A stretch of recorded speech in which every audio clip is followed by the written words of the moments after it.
And we are recording. Michael, Lisa, how Hello, are you? Luke. So Wonderful. we've been working together for 6 years now. And why don't you tell us a little bit about what a mime is? Oh, good place to start, because that's what our work is based on, right? I call it physical acting most of the time now, because this word mime has a weird connotation, that immediately people think of white face and touching walls and doing this stuff, right? So why we call it physical acting, we can help people learn it, that it's a series of techniques, and then we can explain a little bit more why it's the art form is mime that's bringing it to it. So if I just make it really, really basic and simple, mime is the art of the body in a dramatic way, because you could say dance is the art of the body, or figure skating is the art of the body on ice. So a dancer and a mime both work on stage, and to make it the most basic, simplest definition is that a dancer moves the body with a different vocabulary, a vocabulary that's based on aesthetic, whether it's ballet, jazz, tap, hip hop, any kind of dance, in my view, is that it's primarily about the aesthetic. And when we do mime, we might be aesthetic, but our primary focus is dramatic movement. And that's what our vocabulary is based on. So this vocabulary, this is what I have found has helped me the most in skating and with my performance. Because I think a lot of skaters, performers, whatever it might be, they've got this idea in their head of how they want things to come across, and they don't have the vocabulary, the tools necessary to put that forward. So, how would you say you can help people expand that vocabulary? Let's say that I've got this routine in my mind. What can I do to start this process?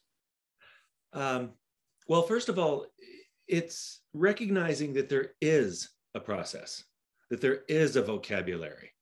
And those are kind of old-fashioned words if we talk about vocabulary and grammar of an art. If an art doesn't have a vocabulary and a grammar, it sort of dissipates and can become anything. And for instance, like performance art, it used to be a thing, and it's basically anything goes. So when we have a vocabulary and a grammar to work with, then the work literally gets deeper in our body. So if you want to express something on the ice of a character, you have to ask, first of all, who the character is and what emotions, feelings, thoughts you're trying to portray. So too often, what I've seen on the ice is that we just see the expression, and we think the expression is only here.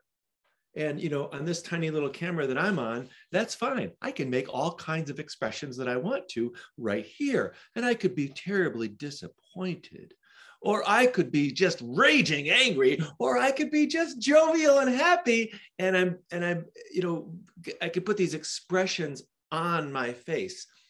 But when we are talking about the vocabulary of physical acting, it has to come literally out of the body. When I say literally, I mean that, we work in the center first. It's the center of our instrument.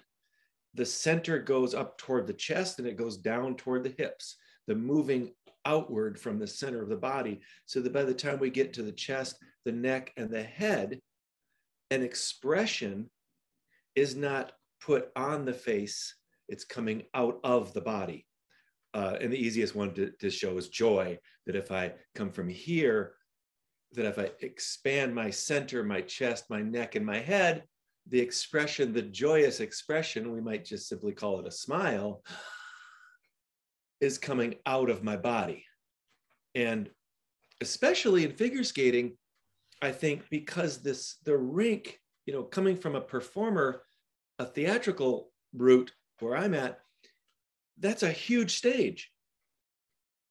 right? And the audience is all the way around. We have theater in the round, but it's not that huge. And the size of the ice for one or two performers is absolutely huge.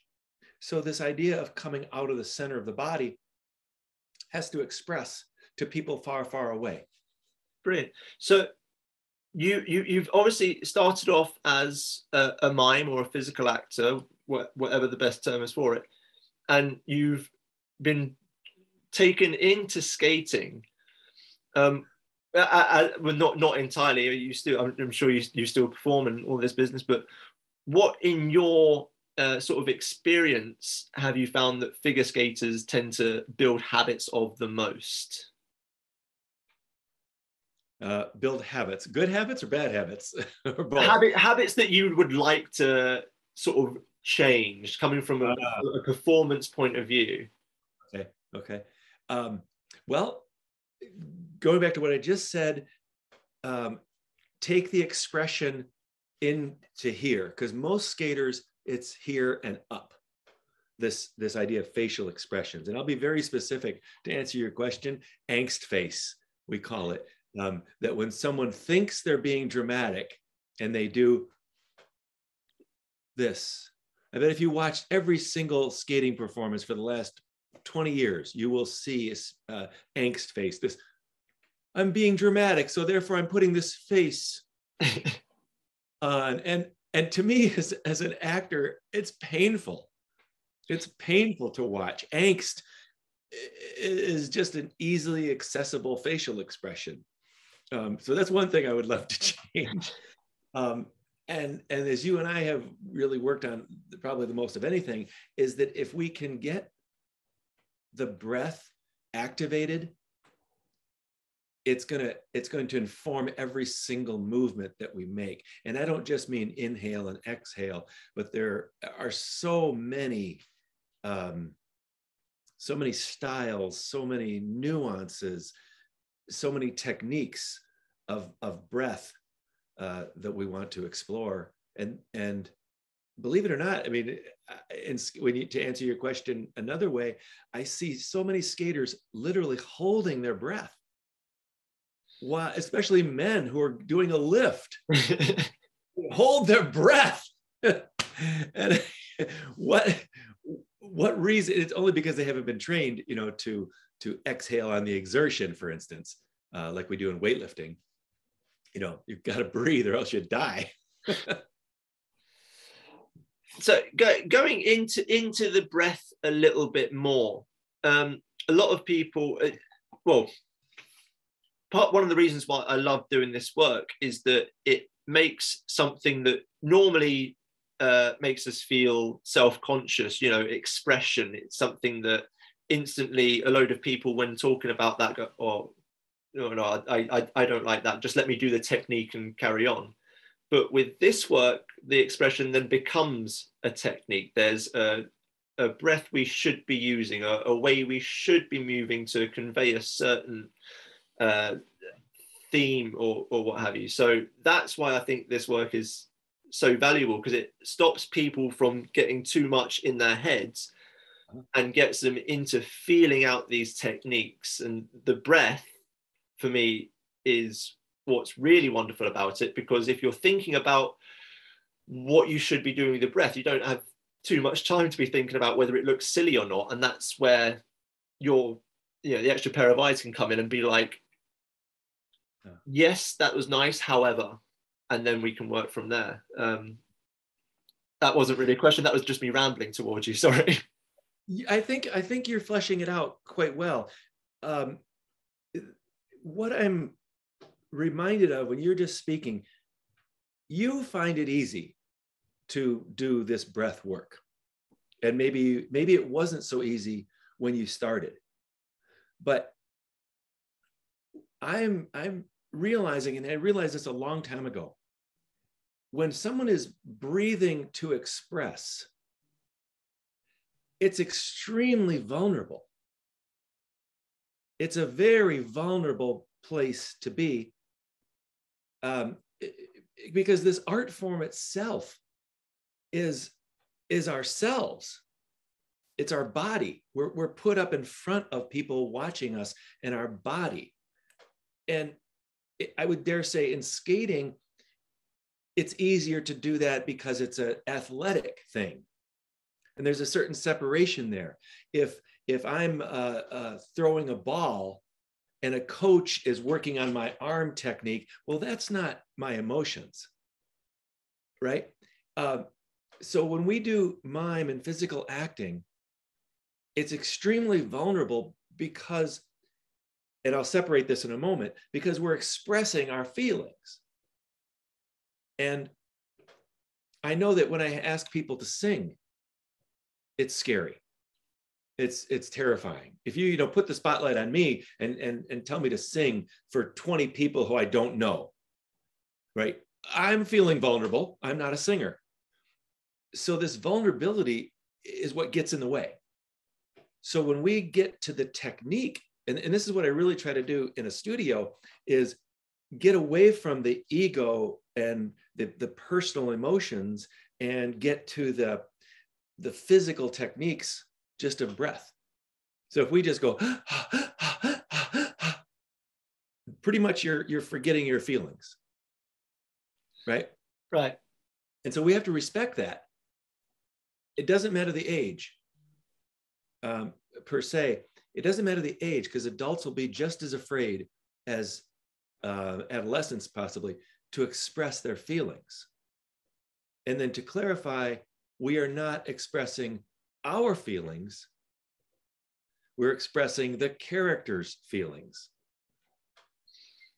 and thoughts, So that's what we have to work on, the separation of, these are not my feelings that I'm expressing as if I was putting it down in a poem or something like this. These are the character's feelings that I'm learning how to portray. Also, I think that separation from the self and the character is another thing that can help with that vulnerability, even though that's your character.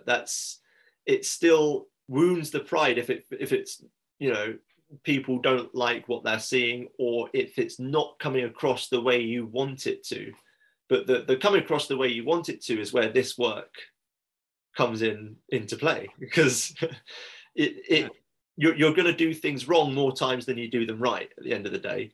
And when we're having these lessons, it gives us that room to explore things being wrong. And we know that we're all in the same boat, and we're not looking like a fool, because we're both, going to, in terms of, let's say, learning the piano, we're both going to play a wrong note now and again.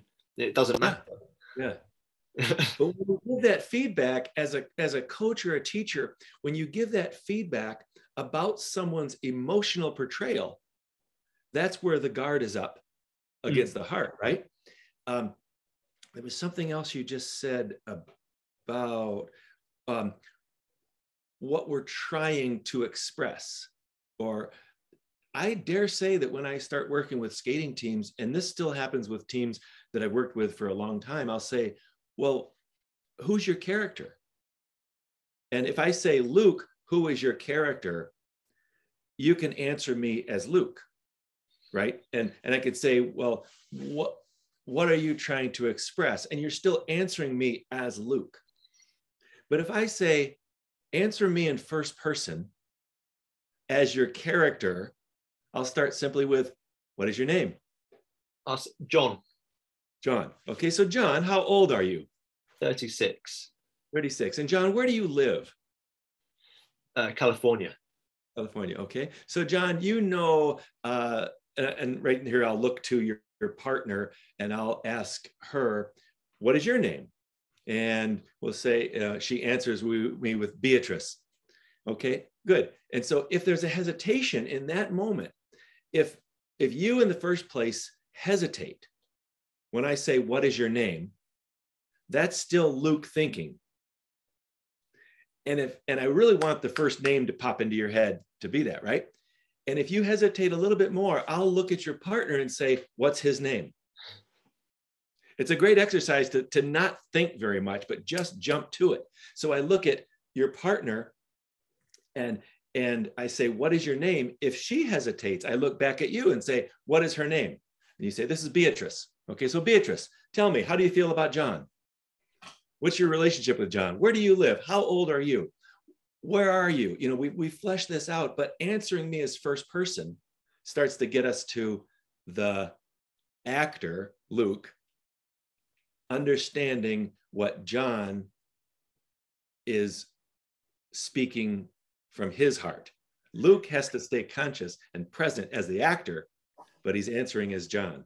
But so for someone listening in, let's say that they don't have a partner, that they're skating solo and they're skating to music that is, let's say they don't know what emotions they're trying to like portray just yet, right? Why should I care about John? Why can't I just move my arms and do my elements? Let's see. I'm trying to be kind in my response to that, because if you don't have sincere expression, frankly, it's boring. And I grew up watching figure skating, but I'm not a skater. I watch too much skating, and I see just skating. And someone could be a phenomenal skater, but who's your audience then? Only other skaters and coaches and judges? So because I tell the skaters I work with, I'm not coaching for judges and I'm not coaching for points. I'm coaching for the audience. So trying to shift figure skating into more of art and not out of athletic endeavors, but to make it more of a rich human experience that people who are watching are more engaged. And, you know, take it right to something very, very practical. If it's that much more interesting and that much more dramatic, maybe that'll, you know, end up in a TV contract. You know, Right. Let's get real, right? You know, if it's always the same, I get bored. And I've been working with, I don't know how many hundreds of skaters in the last 15 years. I get bored if I just see skating, as beautiful and wonderful as skating is. If it's not something that's going to engage characters and story, then how do we engage the audience with their heart? So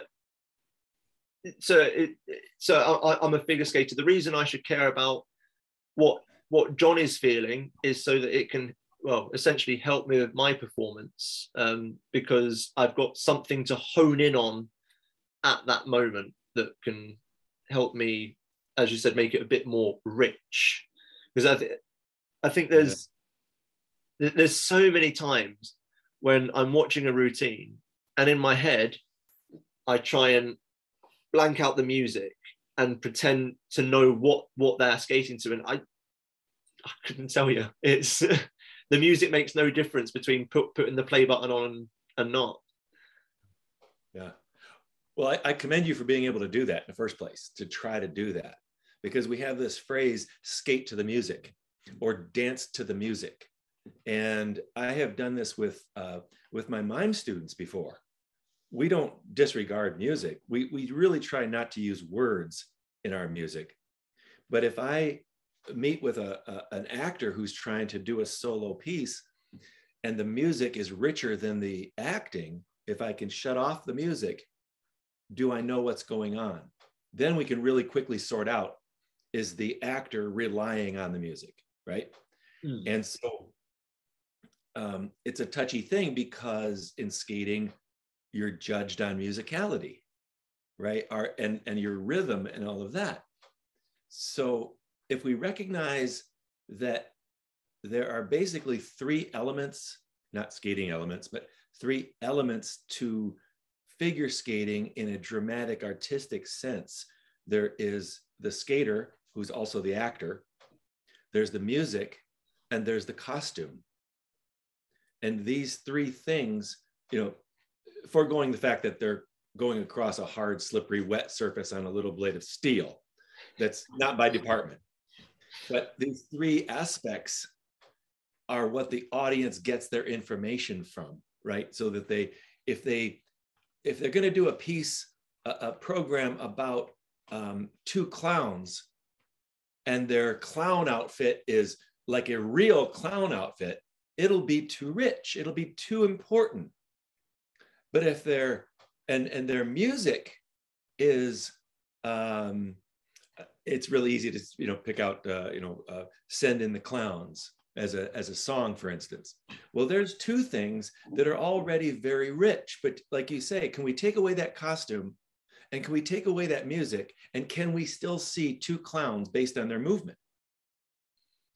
That's where it's coming into it, right? So we can have the actor / skater be the richest thing, and then that music supports the character. It supports the actor. The costume is made poor to support the clowning movements of the skater. And this can go to any character, as you know.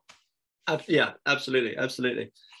I want to take it back a little bit to how important the technique is, because I had a thought the other day, and that we're not in this work, we're not, or you're not teaching creativity at all. What you're doing is you're teaching people how to access the creativity that they've already got. Wow. So in the sense that let's say, like in my head, I've got songs that I can think of all day long. I've got pictures that I would love to be able to paint, but I don't have the tools necessary to access them. So I would say with this work, we're not teaching creativity, but we are giving people the tools that will allow themselves to act out creatively. What's your thoughts on that? That's good. I wondered about that myself. I mean, it's a philosophical question first, right? Can we teach creativity? I don't know if we can or not. But the tools to facilitate creativity, right? If I was a painting teacher and you really want to paint something, but you don't know how to work the brush and the colors, I guess that's my job, right? To how to make paint strokes or music, whatever the thing might be. I think you're right on.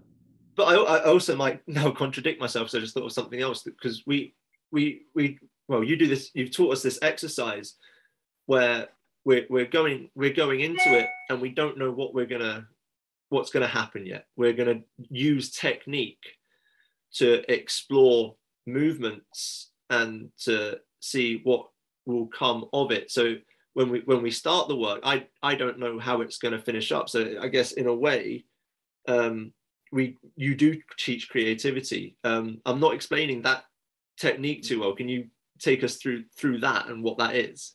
Okay. Everybody has to listen really closely to this conversation that we're having now. We're really getting into the crux of how does one create. And I don't want to sound too hoity-toity about art, but I'm going to use an example from sculpture.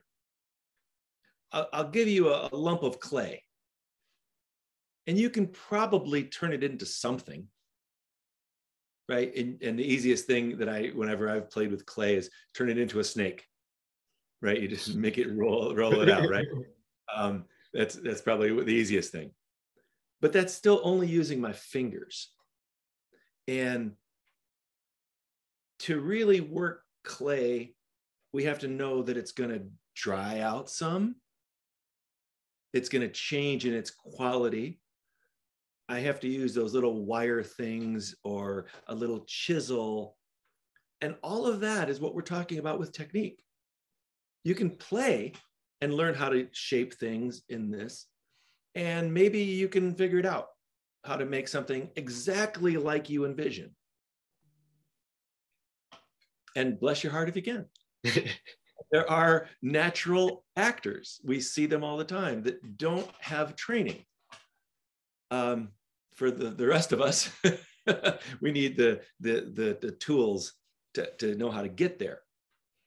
So this exercise that you speak of, where we don't know what's going to happen, we don't know what the character is going to be. Like the piece of clay, we don't know what it's going to be. We don't have to start with a vision in our head. We just work the clay, work the tools. And so in that exercise, when we don't know who the character is, we work the tools of our breathing, our speed, level, and plane changes of any part of our body. We work this and we only stay with our clay. And we can put a time limit on it. We can say, do this in 10 seconds, or we can say, do this in 10 minutes. If we do it in 10 seconds, it might be easier because a person can get right into their head quickly. But if we say, do it for 10 minutes, I'll throw this back to you for a second. Could you do that exercise without knowing what the character is, without discovering a character, but use the technique and techniques that you and I have worked on for 6 years? Could you still use those techniques and always find something new in movement without knowing the character? Now I can. Now I can. 10 minutes. I think, yeah, well, 10 minutes, you've got a lot of time to find something and then let it go, and then find something new and let it go. And 10 seconds, you don't really have that time. You can't let it go. You've just got it. It's a, what is this? Jellyfish. Uh-huh. Yeah. That's a great example. Yes. Yes. Yeah.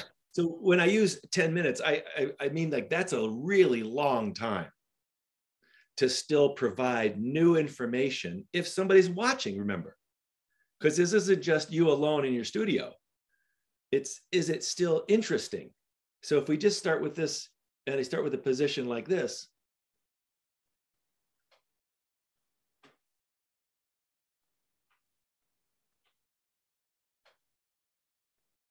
so just moving that finger that way and that way took about maybe 8 seconds.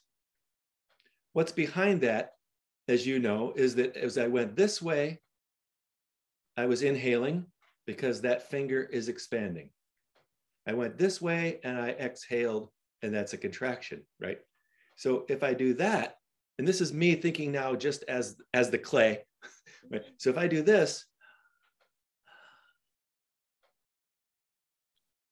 now I brought my eyes and my head and my neck into this. And I'm only working in a small space right now of here because we're on a screen. But if I take this into my whole body,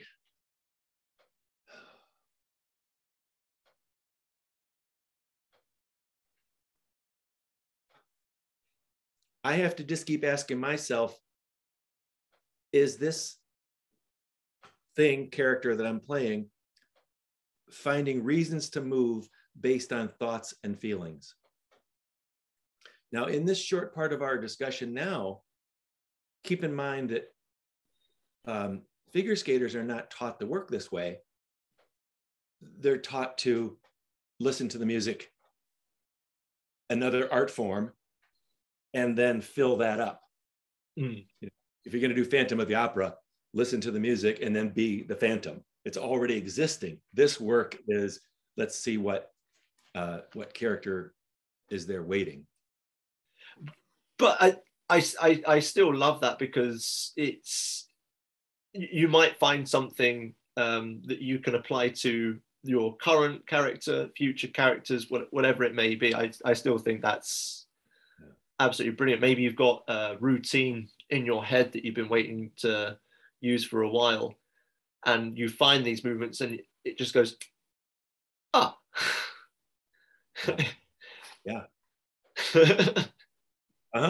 Well, take the character that you've played, Austin Powers. Everybody can visualize him. That he's so over the top, right? And Austin Powers, as we've talked about it, he's so full of himself, and he's sort of mentally a little bit maybe shallow, but he's so full of himself and his attitude, and we can start to take on those characteristics And then by doing this work of finding those characteristics through technique, I'm thinking of how we normally tell you not to puff out your chest. Yes. Because it's such an easy thing to do, right? But in Austin Powers, we find that he's always puffing out his chest. And he's got that little thing he does, you know, all of these things can be rooted back to the center needs to portray these things about Austin Powers. And keep this in mind, Austin Powers is a film character. So that on film, he doesn't have to do all of these things. I'm thinking of Mike Myers. He doesn't have to do all of these things that we're talking about because the camera does that work. But if we're doing it as a physical actor, you have to do it. Remember how far away the audience is, so that somebody sitting in the back row can still experience Austin Powers, whether or not he's looking at them. So the whole body is being used then. So what the camera would capture here, you've then got to express to an audience that same message, that same theme, that are sitting, 50 foot away. Yeah, at least, right? To convey those things.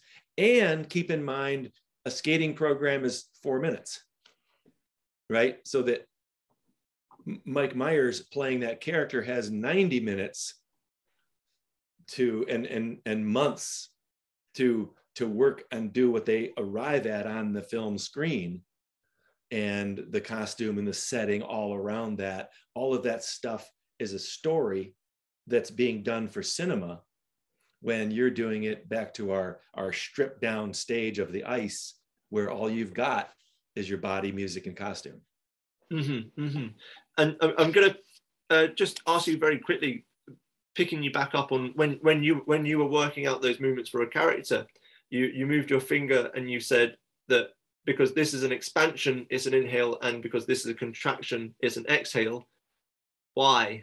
I mean, it's we've done this for so long now that it's automatic. Yeah. Why expand, inhale, contract, exhale? First of all, it's a rule to be broken. The rule is, if I make an expansion movement, I'll just use my hand. If I just use my center, the lungs literally expand like balloons, right? The movement expands.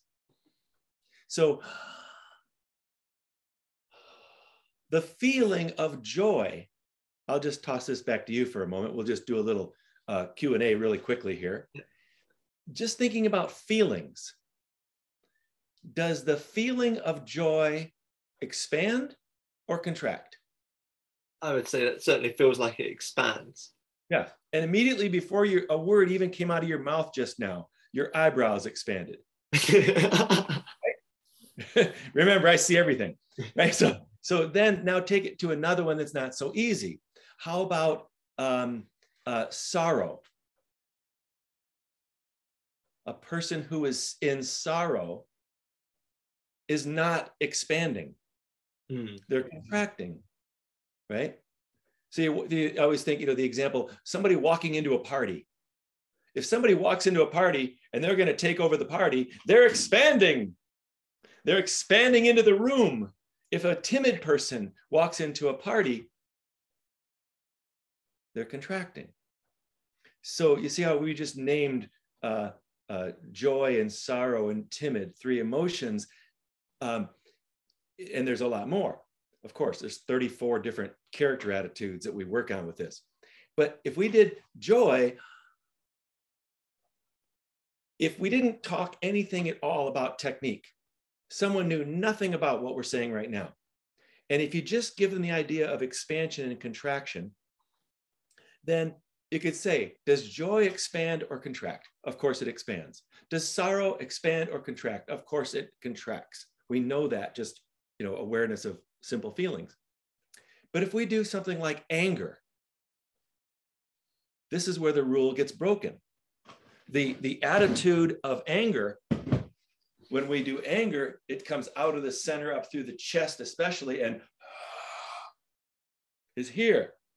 Well, I am expanding literally into space. My body is expanding, but my breath is exhaling.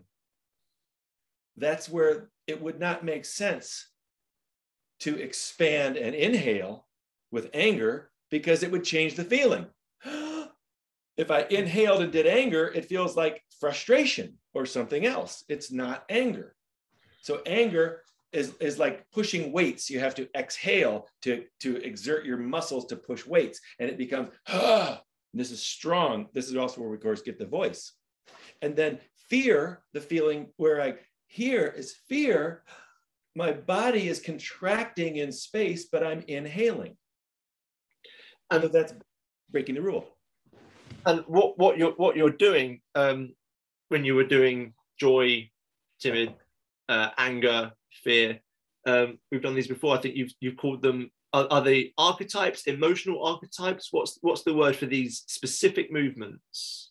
Different names. I generally call them character attitudes. Character attitudes. But they're also referred to as archetypes of character. And archetype being the key word is that everything is very, very specific when we do the archetype. That if I do anger, these arms are here, they're not here, but they're here. And if I rotated them, or reverse them and go here, fear is here with this hand very specifically reaching back. This hand is here as if to block danger, but not here. You can portray it as here, but as the archetype, we're getting specific to where every part of the body is. I was just going to follow up with portraying an archetypes. So we're learning a routine. I'm doing a routine. I've found out that my character is angry for whatever reason. That's something I would love to express. Mm-hmm. Now I've learned the archetype.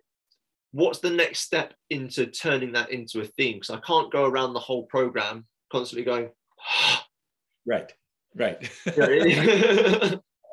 Well, let's go back a bit and define, again, archetype is the way to learn what everything is very, very clear. So archetype in this case, if you see an actor doing this, it should be nothing but anger. It should not be pulling back, or it should not be courage. So that's first reason to play the archetype, is so that you understand every part of your body is involved in that emotion. And you can't see it now, but my weight is all forward on my front leg, because anger as an emotion holds nothing back. Courage holds something back. Courage, like a soldier going into battle, is not charging into battle, because that may get him killed. A firefighter does not charge into a burning house. They have to be courageous to go into that burning house, but they know they might die. And emotionally and dramatically, that's in the body.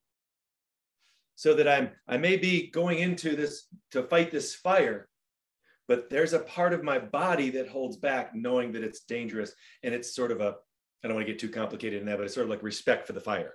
Mm. That if I charge in there, I could die. So this is where the changing the archetype into the character's expression of anger. And instead of anger, I'd rather use Austin Powers again, because we have this familiarity with yours. And Austin Powers, I'll cut to the chase here. I think he's primarily arrogant. Would you agree? Yeah. Okay. So the archetype of arrogance is something like the nose is in the air, right? The hands are here blocking the sunlight. And arrogance is, it's way up above. I'm up here above everyone else, is what this archetype is saying.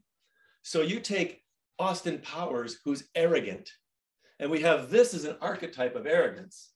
And now we take that into Austin Powers in all of his movements. Everyone look at me, the lights are shining on me. I'm better than everyone. So as you go through the skating program, you're playing a little bit more out of your chest. Your nose is up a little bit higher in the air. You look down a little bit at everyone in this way. So learning the archetype informs you to how you're going to play it when you're going 100 miles an hour across the ice. Brilliant. That answered my question perfectly. Thank you very much. That's my goal, to always answer your question perfectly.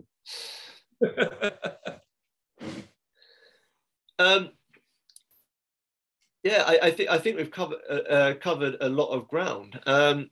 Is there anything else you would like to expand on about what physical acting is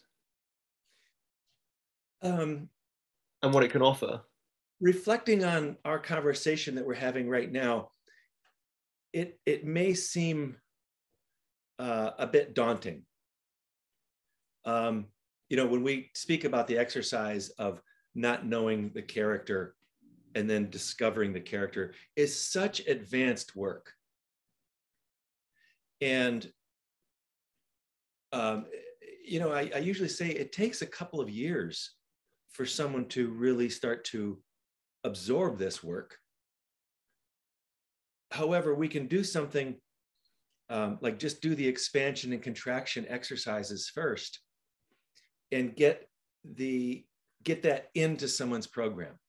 Mm-hmm. Literally just looking at their opening position and their first or second move. So I always require this. When I work with skaters, I don't work on the ice first. I always require now, we work off the ice. So we're not thinking about skating elements when we do this. We're thinking about only this vocabulary. Well, so getting that basic thing in there first and building on it. You know, as you know, after 6 years, you're still getting some stuff that's kind of surprising you once in a while. Definitely.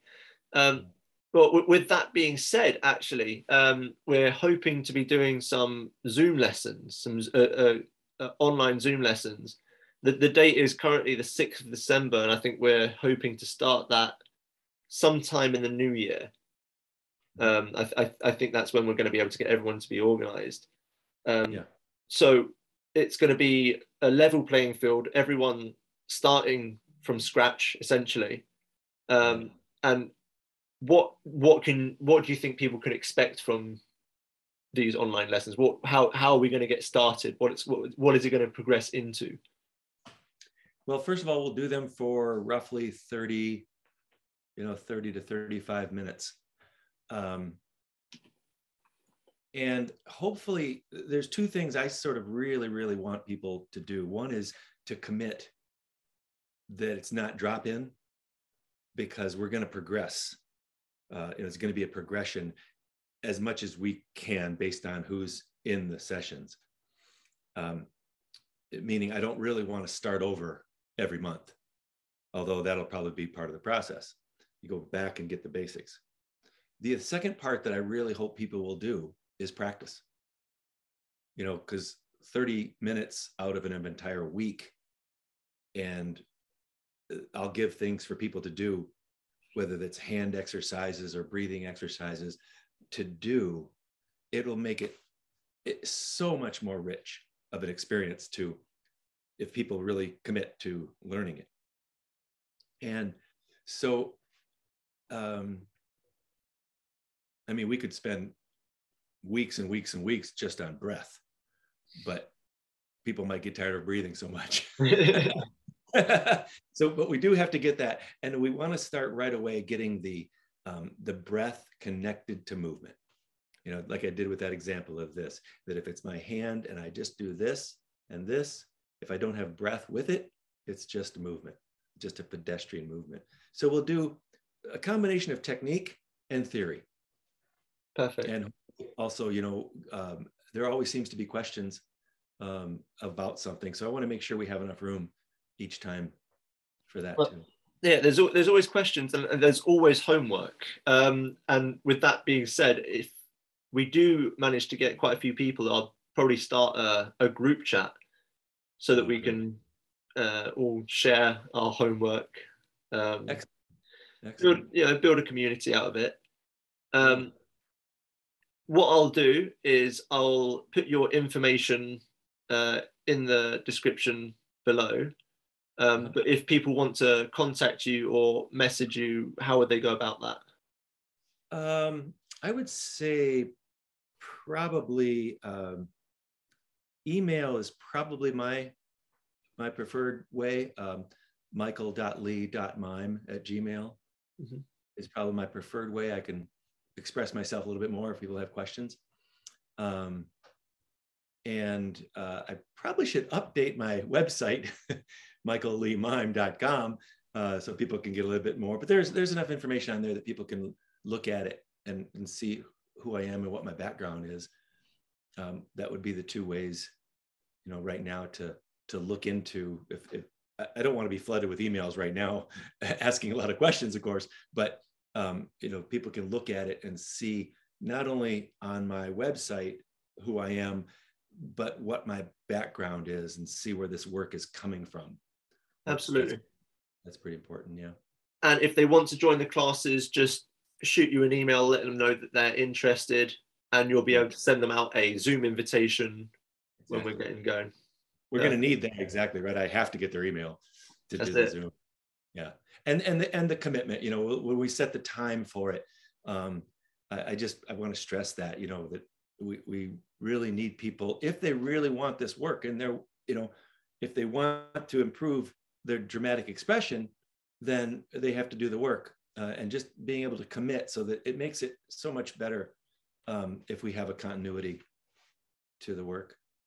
Yeah. All right. Well, Michael Lee, thank you very much. You're so welcome, Luke. This is such a pleasure. I love working with you.